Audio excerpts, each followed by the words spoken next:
You're listening to Barbell Logic, the podcast where we talk about what it means to experience strength and how you can use simple, hard, and effective strategies in training and nutrition to improve your life. It starts with meeting you where you are right now and finding lasting solutions. Welcome to the show. Hey everybody, welcome to the Barbell Logic podcast, Beast Over Burden. I'm your host, Nikki Sims, coach at Barbell Logic and Chief Experience Officer. And with me is Andrew Jackson. Hello. Hello. Andrew is also a coach and he's our Chief Operations Officer. Andrew, what's the latest on your training? You had a big leg day yesterday. Man, I am loving training right now. I don't really have any big goals or aspirations right now. I'm in a phase of really balancing a number of changing variables, rapidly changing variables in terms of schedule, work, taking care of Clara, traveling a lot, and still able to get my training done. So I'm having a lot of fun with playing with the details of my program kind of in real time while still having productive training that fits within my lifestyle. And it's not stressful. It's fun. Yeah, that's interesting because it sounds like you have a lot of priorities and you're not chasing any specific goal in your training, but training is still a priority. Yes. And I don't have like we talked about last week, that immediate feedback of hitting PRs. Occasionally might hit some rep PR. But I did, 3 sets of 5 at 365 kilos. Yes, kilos. I wish it was 365 kilos. 365 pounds. It felt good. It was solid. I felt balanced, heavy but doable. I got in, did a simple, hard, and effective squat set.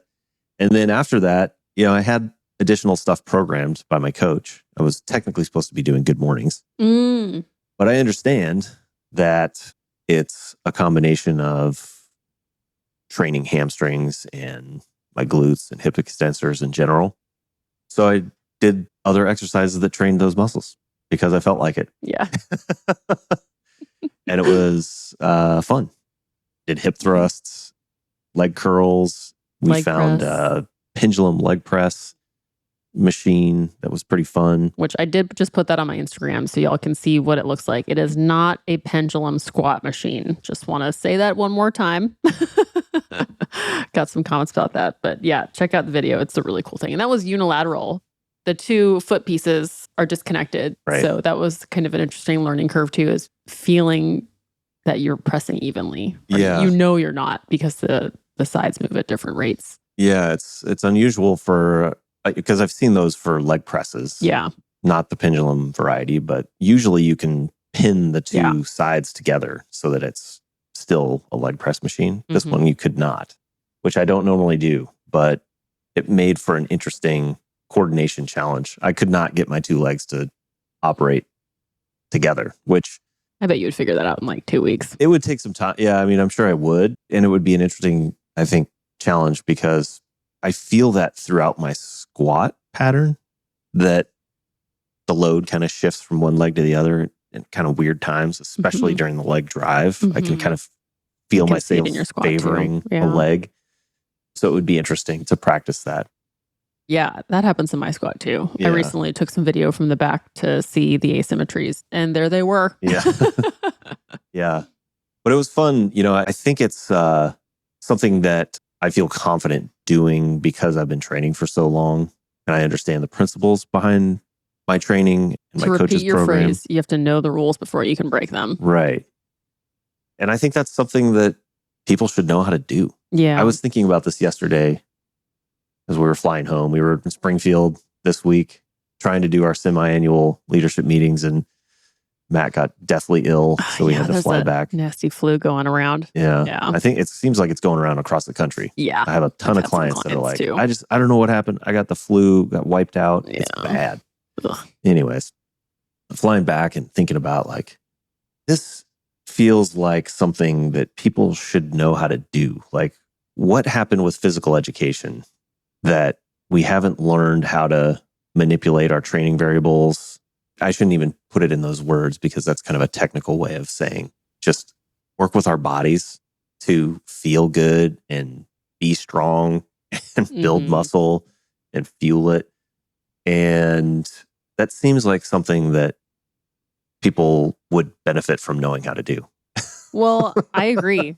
And I think people have tried to solve that through their own businesses like we have, but it turns into a bunch of people telling other people that they're doing things wrong. And there's only one way to do it right. Ooh. And so people end up either in a state of frenzy, constantly jumping around, being like, this is the thing to do now, this is the thing to do now, this is the thing to do now, or just paralysis by analysis and don't do anything. Right. I think there's two confounding variables that make the process of learning how to train and how to fuel your training difficult to understand. One is individual variability.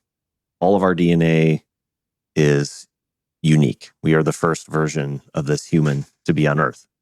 So there will be phenotype expressions that are unique and responses to different stimulus that are unique. So like if I try and train the same way as a Chinese Olympic lifter, it will be expressed differently.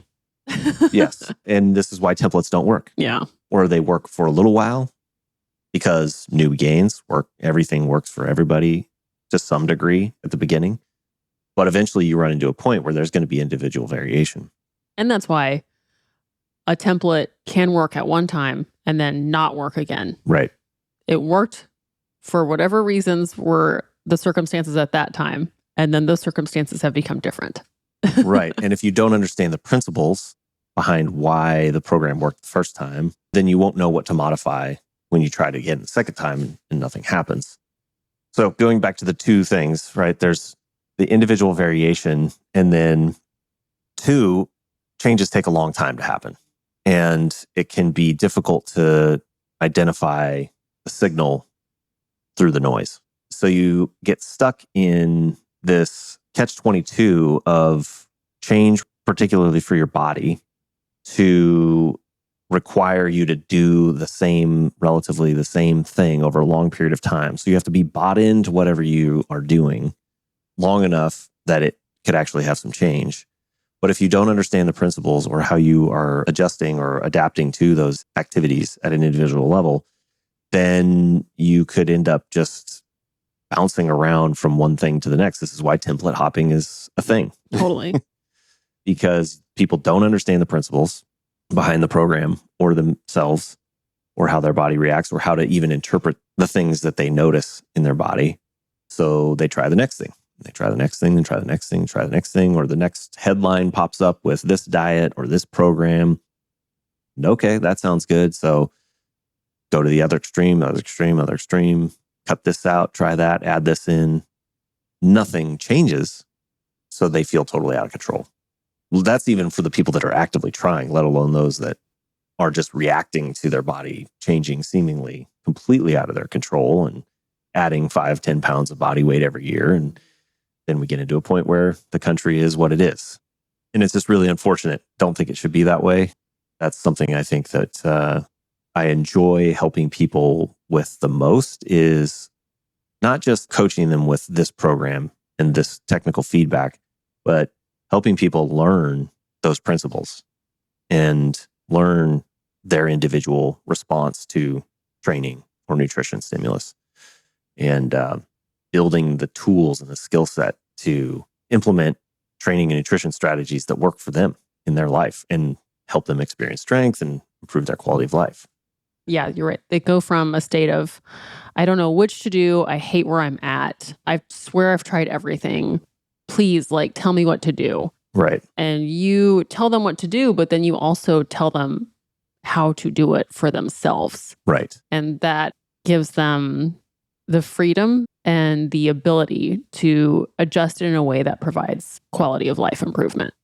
Instead of you just saying, time to do this now, time to do this now, time to do this now. And they're just kind of this I don't even think that lasts forever, is because that would mean that there's no flexibility for whatever their life is doling out to them at that point. But when you've taught them through your coaching how to make adjustments and the whys behind strategies, it gives them a lot of, agency would be the word.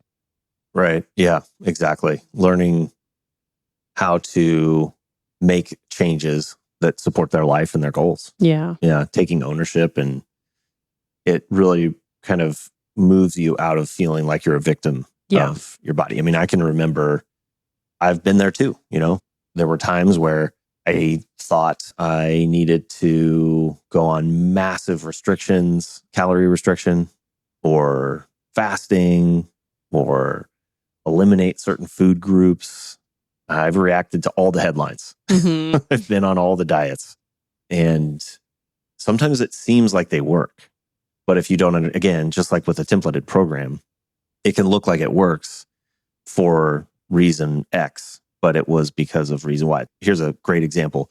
The paleo diet, super popular, certainly has some great principles incorporated in it, but a lot of it, I think, that works initially is that you eliminate access to a whole bunch of calories that you would normally have in your diet. And it might even seem like carbs are bad. So when I went on paleo and I eliminated all my carbs, except for some amount of whole foods from vegetables or whatever, fruit maybe, then I lost all this weight. But then over time, I figured out how to get more calories. Yes, because you were hungry still. From the paleo foods. And next thing you know, you're eating, a pound of cashews Mm-hmm. a day. I'm no longer eating moon pies for 500 calories, but Right. I am eating 500 calories of trail mix. Yeah. Or Mhm. steak, or whatever it is that you finally figure out how to add in. Same Yeah. thing happens with people that go vegan. Oh my Mhm. God, I lost all this weight. Then fast forward 5 years, and the number of vegan processed food options that you can go get from the store, and you figure out how to increase your calories. So if you Still don't want understand protein, how to manage your calories, it's that then you get on some template that works for some period of time without understanding the principles, and then it stops working, or even does the opposite of quote Mhm. unquote working, and you have no idea why. Yeah, So it's I think that's challenging for most people. it is. There's a lot out there. There's a lot of marketing out there too that appeals to our desire to stop suffering, our desire to be somewhere different.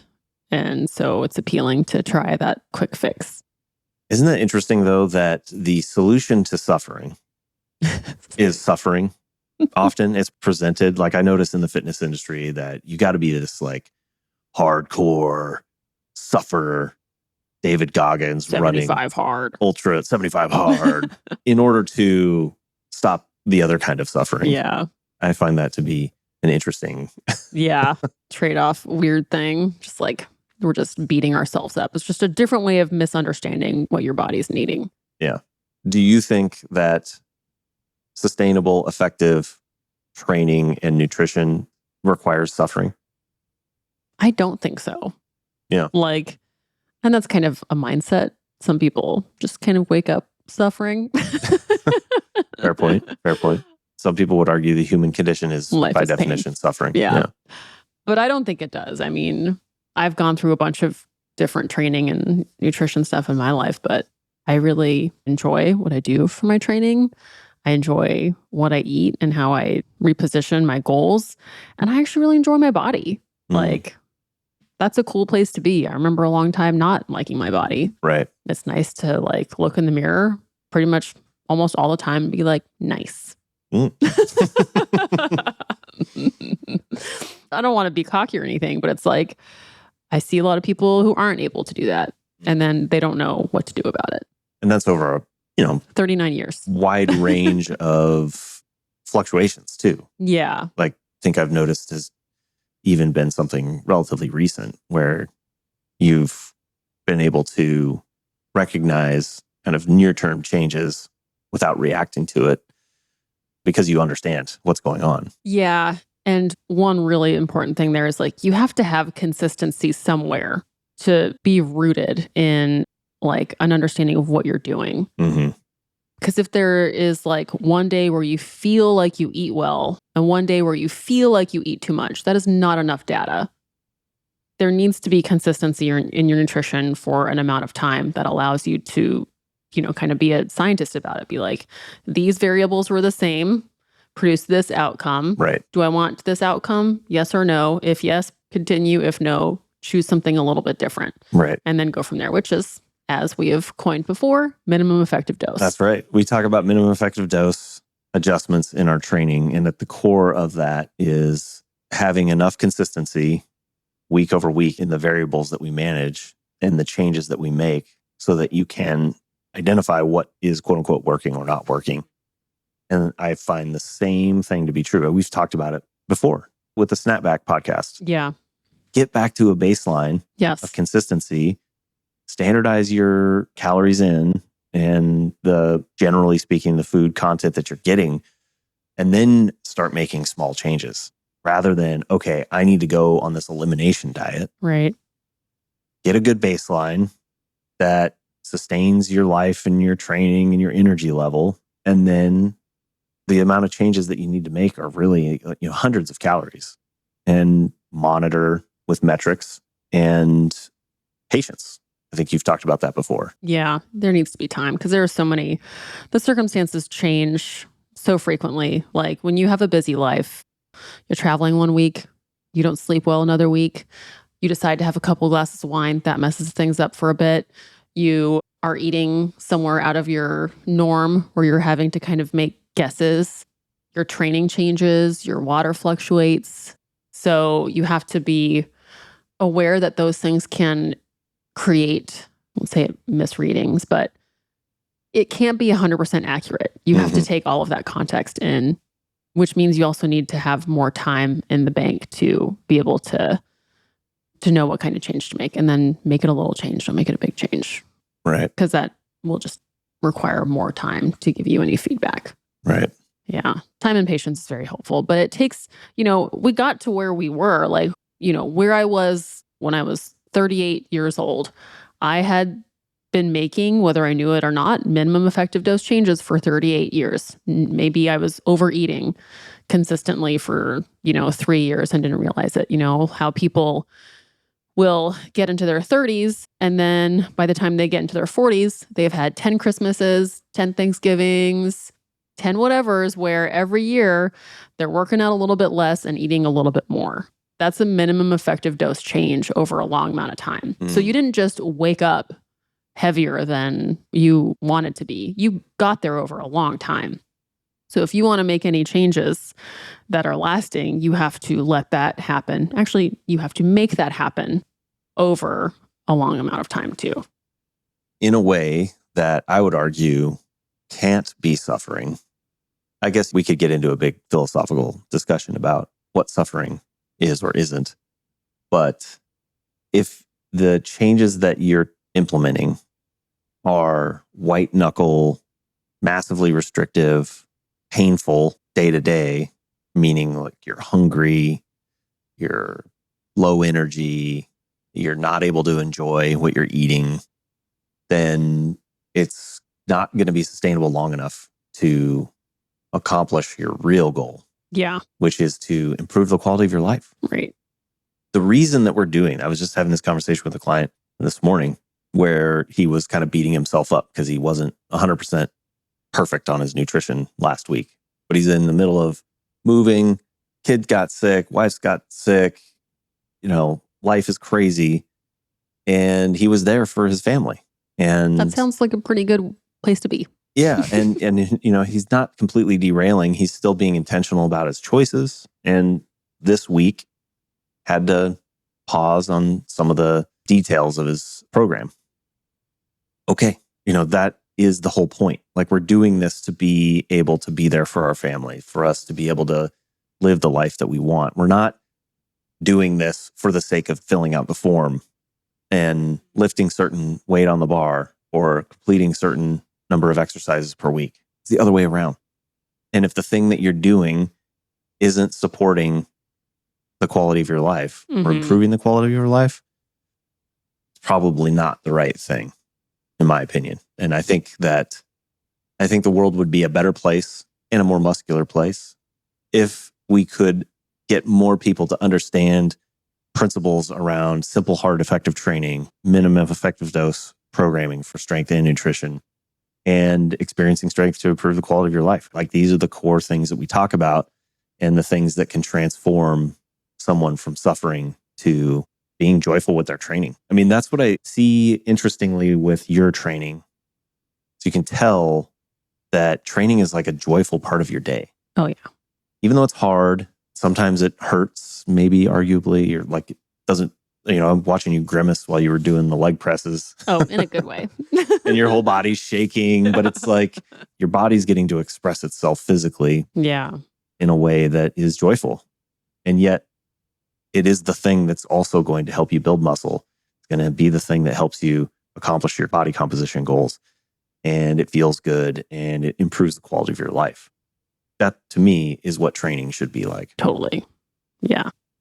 But it's taken 39 years of a lot of experimenting. And yeah. We got here somehow. This is the thing that I think is important to keep in mind for our coaches and for the clients listening. We're not just showing up today with the program that we wrote last week and the technical feedback that we're giving in our workout today. It's bringing in years, decades of experience, right, all into that moment of coaching with these principles and philosophy to help our clients learn how to improve their quality of life, really accomplish their goals, have agency. Yeah, not just choose to suffer and then brag about it. Yeah. Well, I like that. What did you say? Make the world a more muscled place. Yes. I like that. Love it. Well, choose fun, choose muscle. And we hope you got some value out of this. If you did, we'd love a review. We'd love an email if you have any questions. And if you want to learn more about what experience strength would be like with Barbell Logic, please schedule an experience call. That's barbelllogic.com/experience. And we'll see you next week. Bye-bye.